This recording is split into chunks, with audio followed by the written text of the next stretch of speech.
श्रीमन्नारायण नारायण नारायण। जो उसमें थी मेरे हिसाब से वर्णनातीत के वर्णन में थी,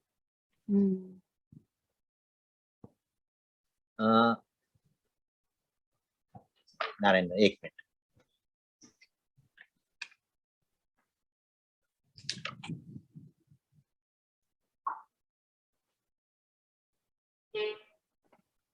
जो तत्व है वो अनुभव रूप है और उसी को गीता जी में स्मृति कहा गया है।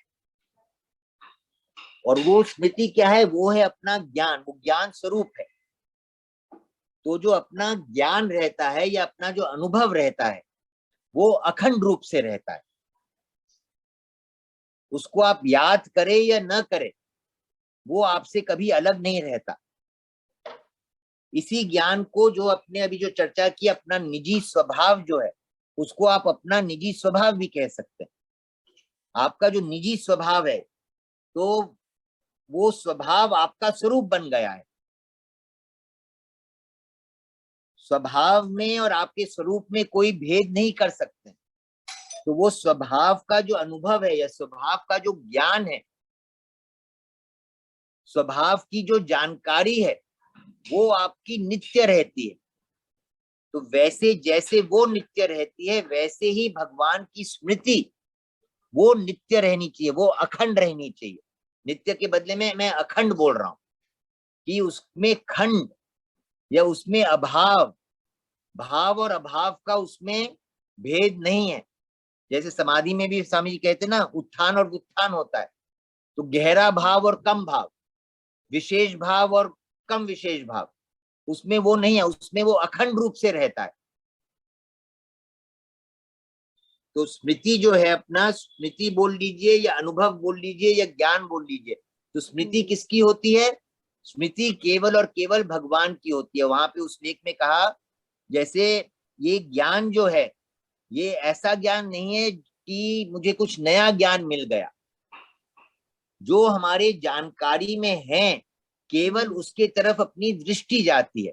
जो अपने को पहले से प्राप्त है, उसके तरफ दृष्टि जाती है, उसका अनुभव होता है। तो उसमें ये कभी नहीं लगता कि ये मुझे कुछ नया मिला है या कुछ नई प्राप्ति हुई है, क्योंकि वो सदा से अपने साथ हैं। तो वो नई प्राप्ति नहीं है उनकी। नई प्राप्ति होगी तो वापस अप्राप्ति हो सकती है, नई जानकारी होगी तो उसकी विस्मृति हो सकती है। ये कोई नया नहीं है। स्मृति लब्धा, जो पहले से अपने को प्राप्त है, उसी की प्राप्ति है। बोलिए। हाँ भैया, फिर उसमें आनंद भी रहता है। सत चित आनंद, ये अपना स्वरूप है। तो सत रूप से कौन है? भगवान। चित रूप से क्या है? भाव, अपना स्वभाव। और जहां सत और चित का मिलन हो जाता है, जहां अपना चित सत में लग जाता है, वहां पे आनंद ही आनंद है। आनंद दो तरीके का होता है। आनंद की व्याख्या में दो दो भेद आता है। अपना चित स्वयं में भी लग सकता है, तो वहां पे अखंड आनंद है। वो सम शांत एक रूप का आनंद रहेगा वहां पे। और जहां अपना चित परमात्मा में लगता है, वहां पे अनंत आनंद है। वहां प्रतिक्षण वर्धमान है।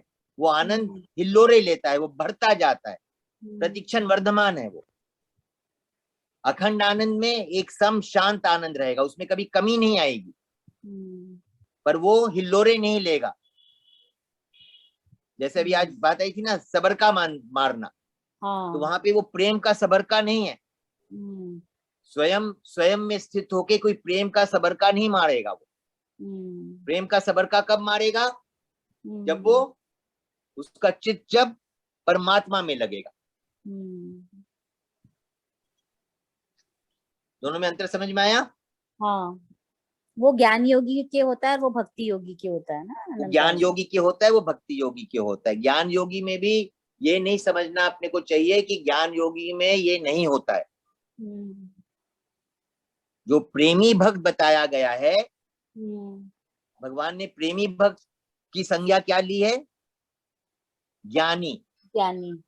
तो वास्तव ज्ञान होने के बाद ही ये प्रतिक्षण वर्धमान हो सकता है। हाँ, प्रतिक्षण वर्धमान की जो बात कर रहे हैं हम, जो अनंत आनंद की बात कर रहे हैं, अखंड हुए बिना अनंत नहीं हो सकता। हाँ, ज्ञान के बिना भक्ति नहीं हो सकती है ना, ज्ञान के बिना प्रेम नहीं हो सकता। प्रेम नहीं हो सकता। भक्ति हो सकती है। इसमें आपके जो प्रतिक्षण वर्धमान है, वो नहीं होगा। इसमें दो तरह से इसका अंतर समझना चाहिए।